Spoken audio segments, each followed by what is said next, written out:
Salam abituriyentlər. Bu günləri canlı orqanizmlərin hüceyrələrinin quruluşu, ixtisaslaşmış hüceyrələr haqqında izah verəcəm. Çalışacağım sürətli və konkret izah verib. Sizi də yormayım. 7-ci sinif dərsliyindən 1-ci bölmə hüceyrələr haqqında olan hissələri. Hüceyrənin ümumi quruluşu. İngilis alimi Robert Hooke mikroskop altında ağacın gövdəsinin mantar qatına baxmışdır, nazik kəsiyinə baxmışdır və mikroskop altında arı şanına bənzəyən boşluqlar görmüşdür və o boşluqları hüceyrə adlandırmışdır. Robert Hooke ilk dəfə ölü hüceyrələri görmüşdü. Çünki bunlar ölü idi. Mantar qatının hüceyrələri ölüdür. Keçək növbəti slaydımıza.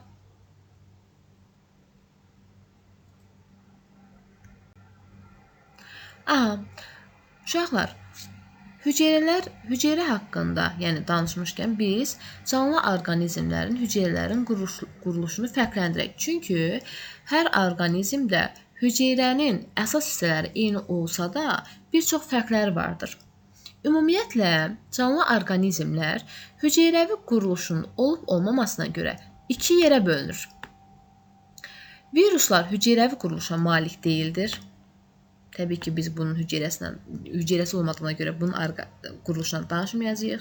Amma bitkilər, heyvanlar, göbələklər, bakteriyalar hüceyrəvi quruluşa malikdir. Və bunların əksəriyyətində hüceyrə 3 əsas hissədən ibarətdir. Qlaf, nüvə və sitoplazma. Qlaf hüceyrəni xarici mühitdən qoruyur, ona forma və möhkəmlik verir. Nüvə genetik məlumatı daşıyır, hüceyrənin fəaliyyətini idarə edir. Orada irsi məlumatlar daşıyan xromosomlar yerləşir. Sitoplazma isə hüceyrənin qlafı ilə nüvəsi arasında yerləşir və orada bir çox orqanellərə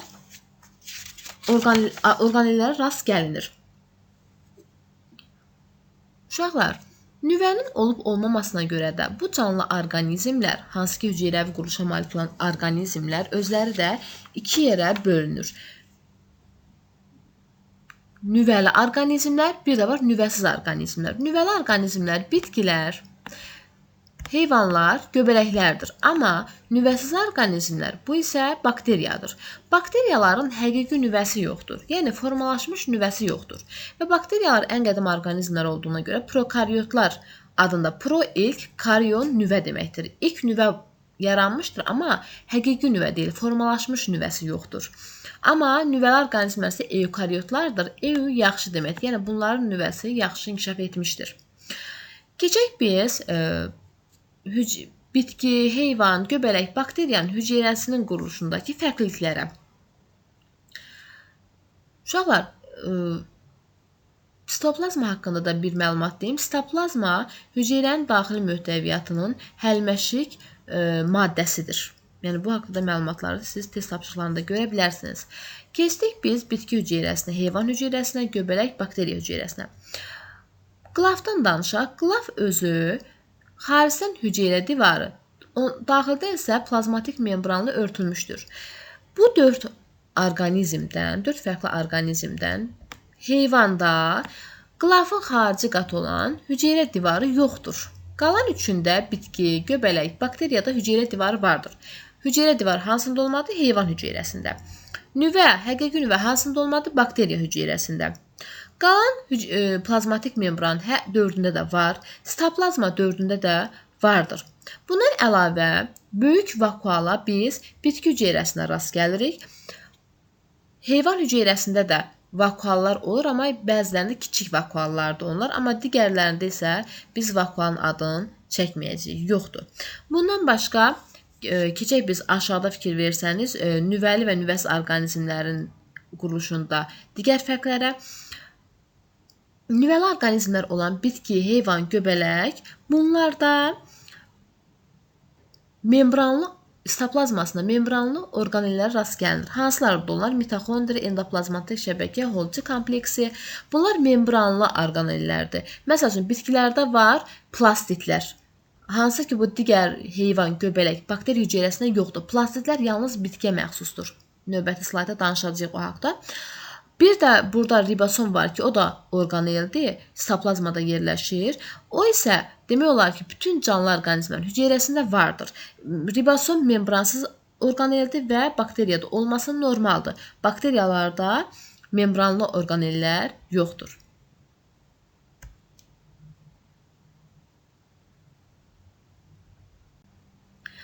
Bakteriyaların sadə yolla çoxalması. Ümumiyyətlə, bakteriyalar sadə yolla çoxalır, ikiyə bölünmə yolu ilə. Burada 2 dənə əmələ gəlinə qədər gedən prosesi var. Bunlar lazım deyil. Sadəcə öyrənin ki, yəni bir bakteriyadan müəyyən zaman ərzində 2 bakteriya əmələ gəlir. Çox sürətli çoxalırlar. Bizə dərslikdə 20-30 dəqiqə verilibdir. Yəni 20 dəqiqədən də bir çoxala bilər, 30 dəqiqədən də bir çoxala bilər. Burada da göstərilmişdi 20 rəqəmi və burada 2 rəqəmi görürsünüz düsturumuzda. 2 yerə bölünməsinə görədir.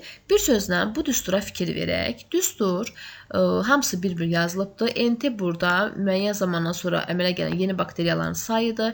N0 burada başlanğıc bakteriyanın sayıdır. Kiçik n həm bölünmələrin sayıdır, nə qədər bölünmə olubdur, həm də əmələ gələn nəsil sayıdır. Baxın, əmələ gələn nəsil sayıda bu kiçik n-dən tapmaq olur. Ümumiyyətlə, nəsil sayını belə düşünün ki, hər bölünmə, tutaq ki, baxın, bu bir bakteriyadan 2 bakteriya əmələ gəlibdir. Bu 20 dəqiqədə baş veribdir, düzdür. Zamanın bir zamanda neçə bölümü olursa, o bir nəsildir. Yəni, burada 1 bakteriya, 2 bakteriya alınmışsa, artıq bu bir nəsil yarandı. Bundan sonra bir növbəti 20 dəqiqədə olsa, ikinci nəsil yarandı. Belə yadınıza saxlayın. Sonra T müəyyən zamandır, yəni bizə müəyyən zaman verə bilər. Biz deyirik 20 dəqiqədən bir çoxalır, amma bizə tutaq ki, verir 1 saat. 1 saatda 3 dəfə çoxalma ola bilər. Çünki 60 dəqiqədə, 60 dəqiqədə də 20-yə bölsək 3 dəfə bölünmə olacaqdır. Yəni bu böyükdür, verilən zamandır, bizə verilən zamandır. Sonra biz yəni o həmin zamanı 20 dəqiqəyə bölüb bölünmə sayını tapacağıq. Həmin bölünmə sayına görə də bakteriyaları haqqında məsələləri hesablaya bilərik. Sonra NT çıxılsın N0, NT çıxılsın N0, yəni son bakteriyadan ilkin bakteriyanı çıxarkən biz bölünməyə məruz qalan bakteriyaların sayını tapa bilərik. Sonra 2 üstü N bakteriyaların neçə dəfə artdığını göstərir. Yəni elə də tapşırıqlar ola bilər ki, neçə dəfə artıbdır. 2 üstünə biz o həmin eni tapandan sonra həmin rəqəm bizim neçə dəfə artmağını göstərəcəkdir. Plastitlər. Dedik ki, plastitlər yalnız bitki hüceyrəsinə məxsusdur. Plastitlərin 3 növü vardır. Leykoplastlar, xromoplastlar, bir də xloroplastlar. Leykoplastlar rəngsizdir. Nişasta, yağ, zülal ehtiyatı toplayır. Xromoplastlar bitkinin orqanlarına müxtəlif rəng verir. Xloroplastlar isə bitkiyə yaşıl rəngi verir və günəş işığından istifadə edərək üzvü maddə sintez edir. Fotosintez prosesi bu xloroplastlardan asılıdır. Sonra gələk biz bitki hüceyrəsini heyvan hüceyrəsini fərqləndirək, ümumiləşdirək, artıq vaxtda danışmışıq.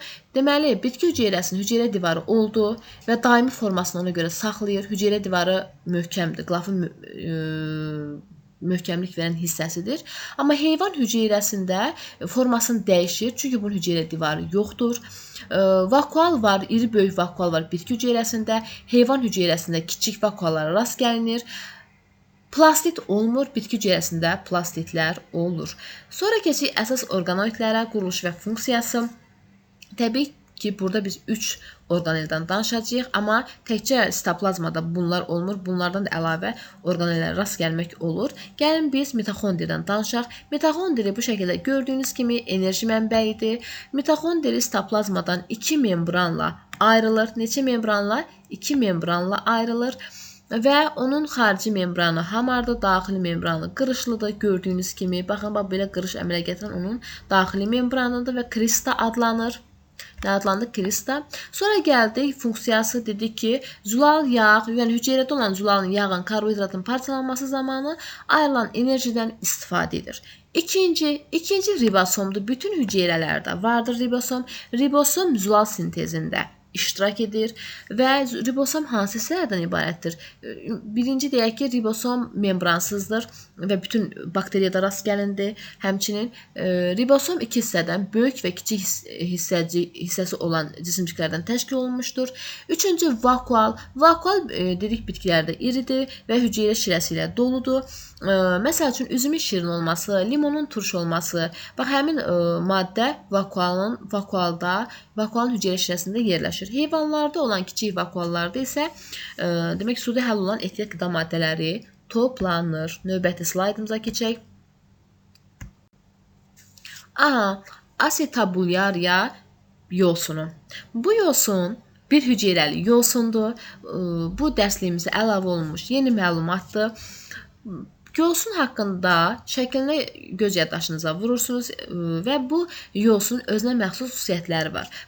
Buna baxıb biz bunu bir hüceyrəli kimi görməsək də, amma bu bir hüceyrəli bir yosundur. Çünki bunun bir nüvəsi var, gördüyünüz kimi. Bir nüvəlidir və bunun hissələrinə diqqət edək. Bir, gördüyünüz kimi çətir hissəsidir. Bu uzun görsənən hissə gövdəsidir. Bir də aşağı kök hissəsi adlanan yerdə isə nə yerləşir? Nüvəsi yerləşir. Bunun haqqında belə bir tapşırıqlara rast gələ bilərsiniz. Necə tapşırıqlar verilir? Gözlə görünən bir hüceyrəli asetabulariya yosununun çətir hissəsini kəsdikdə, bax çətir hissəsi bu bir olan hissəsidir. Kəsdikdə sonra o yenidən böyüyür. Buna səbəb nədir? Buna səbəb onun nüvəsinin zədələnməməsidir. Yəni, bu hissə zədələnməsin, digər yerlər kəsilərsə, yenidən bu şəkildə gördüyünüz kimi yenidən bərpa olunacaqdır.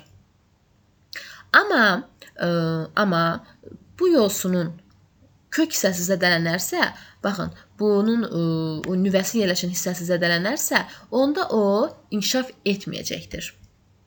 Bu məlumatı da kitabınızdan da oxuya bilərsiniz. Gəldik bakteriyalara. Bakteriyaların quruluşu haqqında biz öyrəndik. Burada daha yaxından öyrənək ki, bakteriyaların bəzilərində qamçıya rast gəlinir. Xaricdən bakteriyalar qoruyucu kapsullu örtülmüşdür. Bu şəkili dərslikdə daha yaxşı görə bilərsiniz. Çünki orada hüceyrə divarı burada yazılan hissədən daha yaxşı verilmişdir. Kitabdakı dərslikdəki yəni şəkillərə baxmağınız və öyrənməyiniz vacibdir. Burada qoruyucu kapsul bakteriyanın xaricdən örtür. Hüceyrə divarı bu qoruyucu kapsuldan sonra yerləşir. Sitoplazma burada işarə səhv göstərir. Sitoplazma baxın bu daxili hissədir. Yəni bu daxili mavi olan hissə sitoplazmadır. Ehtiyat qida maddəsi var, xromosomdur. Sonra plazmatik membran gördüyünüz kimi sitoplazmanın xaricdən örtübdür. Ribosomlarda bu kürə şəklində olan formalardır. Bakteriyalar qidalanmasına görə avtotrof və heterotrof olmaqla iki yerə bölünür. Mən bu slaytı yeni dərsliyə uyğun hazırlamışam, amma bunları da əlavə edim ki, avtotrof orqanizmlər fotosintez edici və xemosintez edici olmaqla iki yerə bölünür. Yəni həm bəziləri var ki, fotosintez edib özü qidasını hazırlayır, öz qidasını özü hazırlayanlar. Bir də var ki, günəş işığından istifadə edib də özü hazırlaya bilir. Amma heterotroflar saprofit və parazit olmaqla iki yerə bölünür. Saprofit məsəl üçün onlar da təbii ki, hazır qidalanır. Südün qat-qat çevrilməsində, turşların hazırlanmasında iştirak edir. Burada parazit bakteriyalar haqqında da var ki, hansı ki bunlar xəstəlik törədir və bunlar da heterotrof bakteriyalardır. Vəba törədicisi, vərəm, tetanus, taun törədicisi bu bakteriyalar xəstəlik törədir.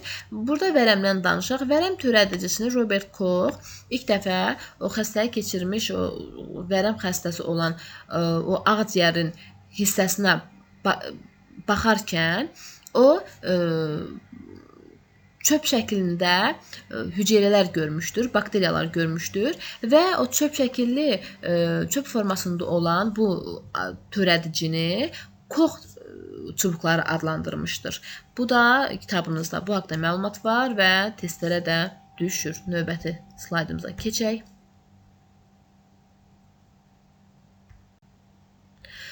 Bakteriyanın spor əmələ gətirməsi. Spor gördüyünüz əlverişsiz şəraitdə bakteriyanın fəaliyyətinin zəifləməsi ağlınıza gəlsin. Çoxalması yox, zəifləməsi. Donur inkişaf etmir. Və Nə vaxt baş verir bu? Qida çatışmadıqda, yüksək və aşağı temperaturda bu baş verir. Bu zaman bakteriyalar çoxalmır. Yəni spor görsən, spor bəzi bitkilərdə çoxalmağa xidmət etsə də, amma bakteriyada çoxalmağa xidmət etmir. Bəs bu sporun əmələ gəlməsi prosesi necə baş verir? Birincisi, sitoplazmanın bir hissəsi qılafdan ayrıldı. Sonra onun ətrafında əvvəlcə membran, sonra hüceyrə divarı. Yəni birinci daxildən onun quruluşu yaranır. Daxildən membran oldu, sonra hüceyrə divarı formalaşdı və sonda spor yarandı. Nə vaxt yəni əlverişli şərait yaranar? Yenidən bakteriya əvvəlki vəziyyətinə dönər. Bakteriyalara aid olan tapşırığı həll edək. Əlverişli şəraitdə 1 stəkan çiy süddə 2 saatda təxminən 512 bakteriya əmələ gəlmişdir. Bu bakteriyalar hər 20 dəqiqədən bir bölünərsə, onda 2 saat əvvəl neçə bakteriya olub? Burada ilkin bakteriyanı soruşur. Çünki 2 saatdan sonraki bakteriyanın sayı var, zamanımız var və 20 dəqiqədən bir bölündüyünü də artıq bilirik. Bu tapşırıq çox rahat tapşırıqdır və düsturdan istifadə edib tapa bilərsiniz. Hansı ki, əvvəlki slaydda olan son bakteriyanın sayı bərabərdir. İlkin bakteriya vurulsun 2 üstü n, yəni bölünmələrin sayı tapmaq olar. Rahat üsluda ekranda gördüyünüzdür. Baxın, burada sxematik bir bakteriyadan gördüyünüz kimi 2 bakteriya əmələ gəlib. 2 bakteriyada 4, 4-dən 8 və bu açıq aydın görünür ki, hər dəfə 2 dəfə artır. O baxımdan da biz buna əsasən və bizə verilən 2 saat müddətdən istifadə edərək, 20 dəqiqədən bir bölünmə sayı edərək biz tənlik quraq. Baxın, x, 2x, 4x, 8x, 16x, 32x, 64x. Niyə 64x-də dayandıq? Çünki x bilmirik də nə qədərdir, bizdən ilkin soruşur. X-i götürsək, 20 dəqiqədən sonra 2x-dir, 20 dəqiqədən sonra 4x-dir və bu bölünmə sayı neçədən bölünmüşdür? 1, 2, 3, 4, 5, 6. 6 olub, düzdür. N6-da da onu necə tapdıq? Saatımız 2 saatdır, 120 dəqiqədir. 120 dəqiqəni biz 20 dəqiqəyə böləndə o 6 bölünmənin sayını tapırıq. 6 bölünmənin sayından sonra 64x olunubdur. Yəni 64 bölümü oldu x. X də ilkin bakteriyadır və biz son bakteriyanın sayını bildiyimizə görə 64x-i 512-yə bərabər edirik və x-i buradan tapırıq ki, 512 bölünsün 64, cavab 8-dir. Demək, ilkin bakteriya nə qədər olmuşdur? 8 olmuşdur. Ümid edirəm, başa düşdünüz. Və bu bölmənin sonuncu mövzusu ixtisaslaşmış hüceyrələr. İxtisaslaşmış hüceyrələr sinir hüceyrəsi, əzələ hüceyrəsi, qan hüceyrəsi, kök tükü hüceyrəsi. Kök tükü hüceyrəsi bitkilərdəndir. Spermatozoid yumurta hüceyrə. Təbii ki, təkcə bunlar deyil. Sadəcə dərsliyimizdə bunlar üzərində daha çox məlumat veriblər deyə mən bunlardan danışacağam. Amma siz məsəl üçün dəri hüceyrəsi olsun, ağqan hüceyrəsi olsun və yaxud da bitkilərdən ötürücü toxuma hüceyrəsi olsun, örtük toxuma hüceyrəsi olsun, bunları da nümunə götürə bilərsiniz. Sel hüceyrəsi nə edir? Sel hüceyrəsi qızığı qəbul edir, ötürür.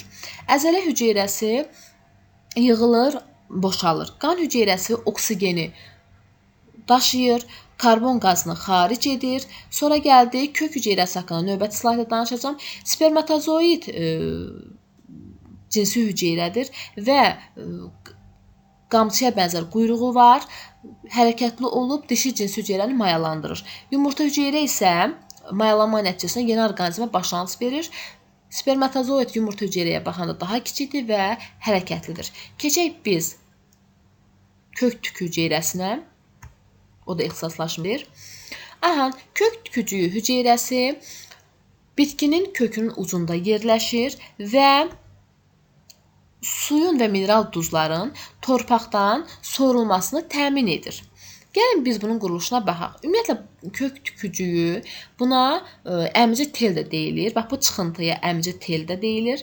Bu çıxıntı kökü xaricdən örtən hüceyrənin bir hissəsidir.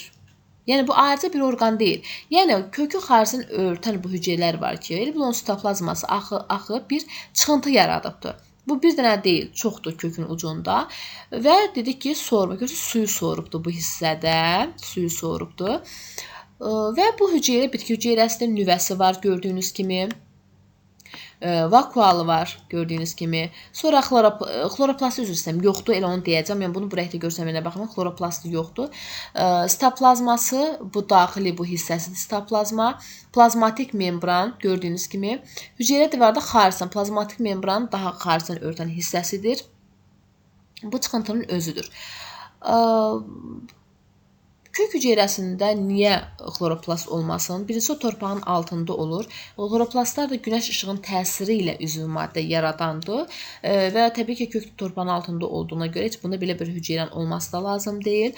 Və o günəş işığına uyğun olaraq funksiya həyata keçirən orqaneldir. Dərsimiz bu qədər. Ümid edirəm, qısa və sürətli izahımı başa düşdünüz. Növbəti izahlarda görüşənədək.